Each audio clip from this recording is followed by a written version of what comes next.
Welcome, ladies and gents. Chris Andre here. You can find me at BetBoxing on Twitter for boxing-related tweets, or you can subscribe to the channel and get notifications whenever a new video is uploaded, and you can get it pinged straight to your device. Let's talk boxing. It's the third and final video I'm uploading tonight. I want to talk about the most controversial of the three videos. This should be huge news in the world of boxing. Huge. If Oleksandr Usyk was an American or British fighter and speaking in English, this would have caused a furore. He has made some very serious allegations about the conduct of Team Chisora and Eddie Hearn, Matchroom, or at least the interviewer made these allegations, and Usyk seemed to confirm them with his answers in the build-up to the Chisora fight. So I'm going to put the link to this interview in the description box on this. Oh man, sorry, I've got a back spasm. And the description box of this video. He basically says, what is basically accused is that the padding in Chisora's gloves was not there. There was no real padding. And the interviewer suggests that it was a piece of leather wrapped around his knuckles. Unlike the Deontay Wilder accusation, because, listen, I've seen the evidence of that, and for me personally, there's no foundation to that. I've not really ever gone into this because I've always found it to be stupid, but there is no foundation to that argument. There are too many variables that just don't stand up.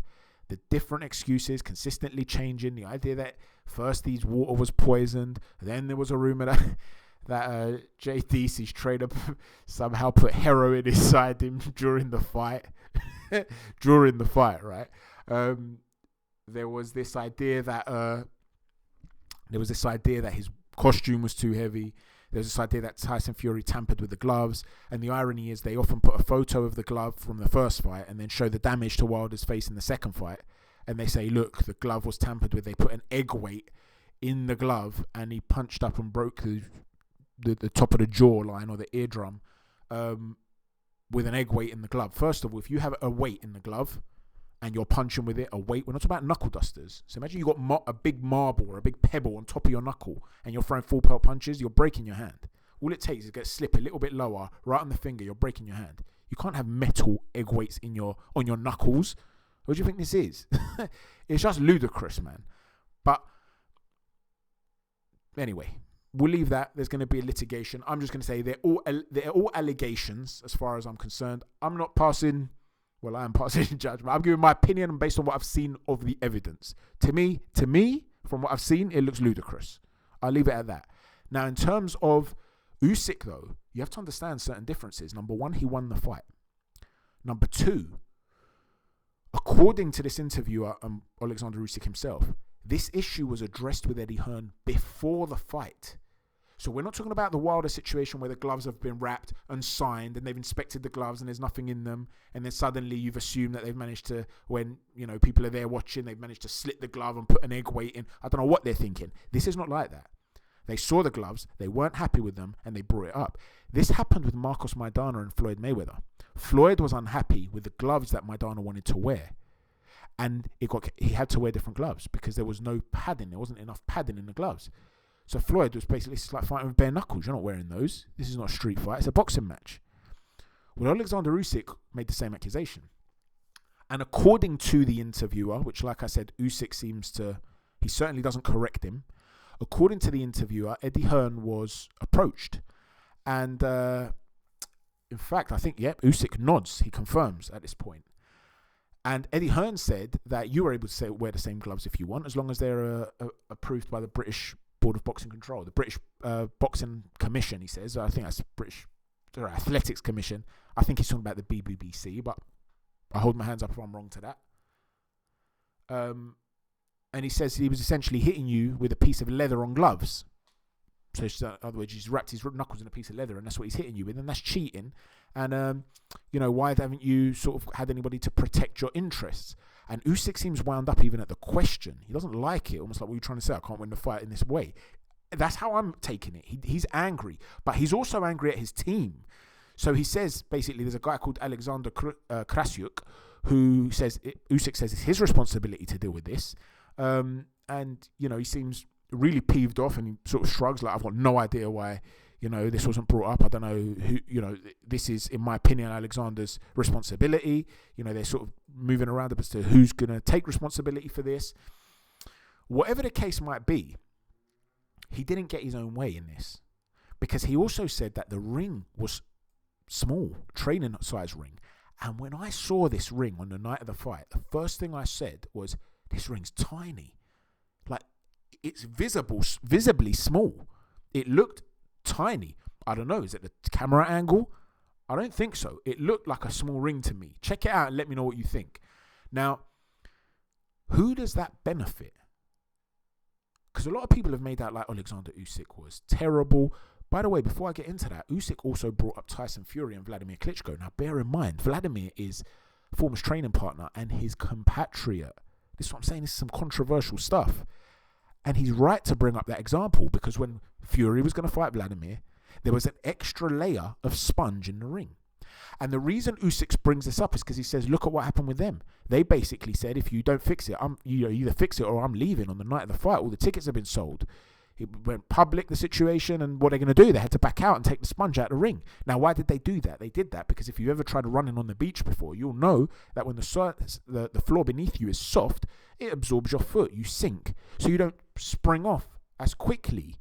So when you're a mover like Tyson Fury, you're essentially making him fight like he's fighting in treacle.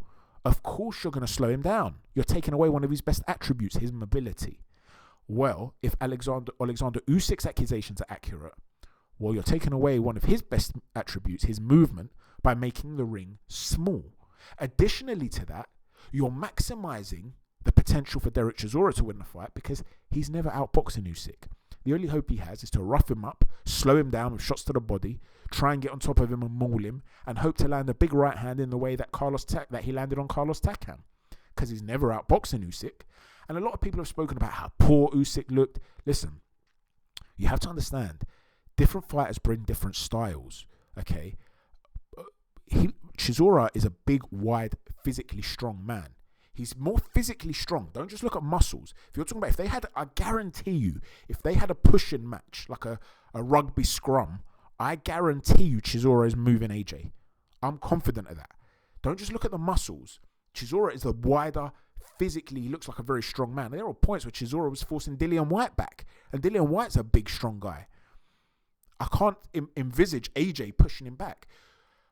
AJ also fights differently. He's not going to get his head down and run towards an opponent, try and cut off the ring and throw winging wide shots which stop you moving off to the side. He's a boxer puncher. So just because Chisora might have made him uncomfortable, it doesn't mean AJ will. Johnny Nelson once said that he saw Usyk sparring Vladimir Klitschko, who's a lot more similar to AJ in style, and he said Usyk was lighting him up. Now, I'm not necessarily saying Usyk beats Anthony Joshua, but don't write him off because you saw that one fight. A lot of people are writing him off. But here's the thing. If AJ is going to beat Usyk, there are going to be certain things he's going to want. He's going to want the ring as small as possible. Ideally, he'd have puncher's gloves on. Now, what does that mean in this day and age? I don't know. Are you talking about the sort of gloves that Chisora allegedly wore? The sort of gloves that we know Marcos Maidana tried to wear? Because they would definitely suit Anthony Joshua as the bigger puncher.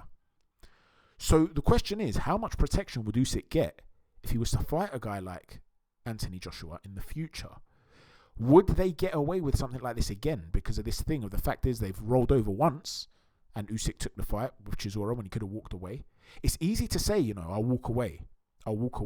Because let me tell you something, when there's millions on the line and you're going to walk away, and if it's true that the British Board of Boxing Control, or whichever organisation it was, I think it's been lost in translation, I think it is the British Board of Boxing Control, if it's true that they approve the gloves, from a legal perspective, how could Usyk have a leg to stand on when he then accuses them of trying to bring in dodgy gloves? I don't know. Could he win that in a court of law?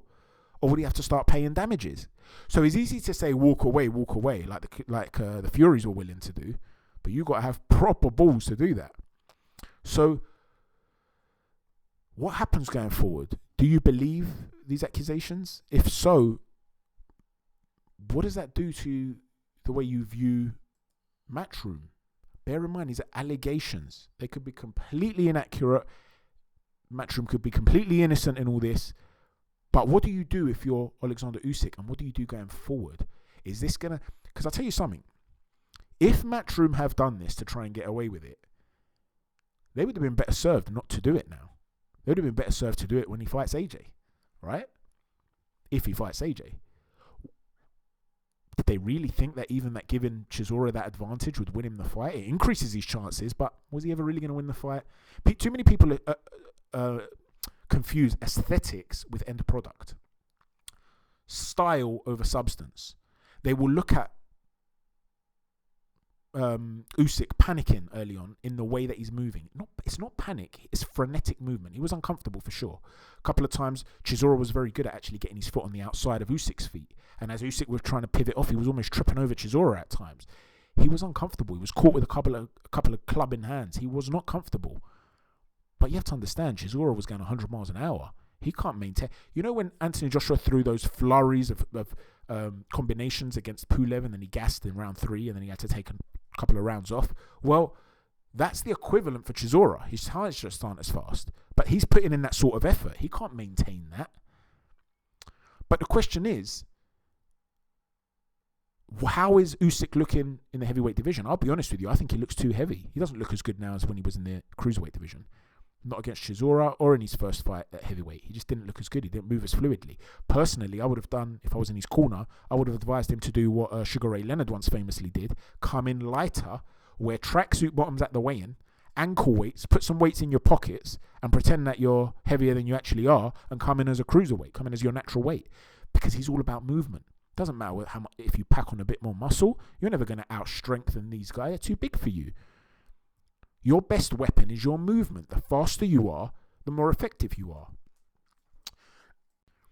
When Usyk was lighting up, as Johnny Nelson puts it, Vladimir Klitschko in sparring, he wasn't getting up close and grappling. It wasn't a case of, okay, now Vlad's grabbed him on the up close, he's grabbed him and now he's freeing himself and throwing combinations inside. Of course not. He wasn't getting close enough to be grappled. Okay? Maintain that. But that's a whole other debate. We'll discuss the strengths and weaknesses of Usyk and whoever he will face next when the time is right. The question is, that I'm wondering here is, do you believe these accusations? Please watch the video. Be careful about how you word things, okay? Everything is allegedly, remember. When you're writing comments below, I don't want anyone getting into any trouble from anybody. Everything is alleged. We know nothing for sure. And secondly, what do you do if you're Usyk going forward? Does this just make him more wary? One thing I said about Usyk, last thing I'm going to say, because the video is dragging on, I don't want to bore you guys. One thing that struck me is that post-fight, Derek Chisora brought cheeseburgers to the changing room. And Oleksandr Usyk took a cheeseburger and ate it. Now, again, I'm not making any accusations. Derek Chisora seems like he's a bit nuts, but he seems like quite a genuine guy. I couldn't imagine him ever doing anything too dodgy like that. But with these accusations that are flying around, clearly Usyk doesn't think he's a sound guy. He thinks that they try to take advantage by cheating. So why would you take something and eat it from somebody who you don't really trust? What if they spiked it and then you failed a drugs test? And a lot of people are going to think, Chris, man, what's up with you? You talk about conspiracy theorist or something. I'm not a conspiracy theorist. It's just about being wary. When Tyson Fury was given a bottle of water from Andy Lee, who picked it up from a public area where there were loads of waters, closed bottles of waters, he didn't trust them. He didn't know the source. He didn't drink it. There was a meet and greet one time that Anthony Joshua did with Floyd Mayweather, and a woman who, by all, sheer probability, she just was attracted to AJ. She had this glint in her eye. She took him a cake or chocolates, box of chocolates, I think it was, and she was giving him the look. She really liked him, I think. That's how it came across to me. She just took him a gift, and he was grateful and he took it. The minute that girl walked off, Mayweather took him off him, and he goes, "Don't eat that. You don't know where that's come from. You don't know what's in that. Little bit of an injection of clenbuterol in your chocolate truffle, and all of a sudden you got serious problems, right?" So it makes me wonder, if these allegations are true, why would Usyk trust him with a cheeseburger? Is he just that innocent? Does he just believe that everybody's going to be a stand-up guy? Now, clearly, Chisora was a stand-up guy in that scenario. He just wanted to buy him a cheeseburger because Usyk ate the burger and never failed a drugs test, right? But it just makes me wonder, how trusting is this guy? How willing is he to put his foot down and say, you know what, I will not take this. This is not right. Or is he the sort of guy who's just a bit more passive and just lets it go? I'm sorry if I've bored you. 15-minute video. Thanks for watching, guys. Chat to you soon. God bless. Careful how you word your comments, please, for your own sakes.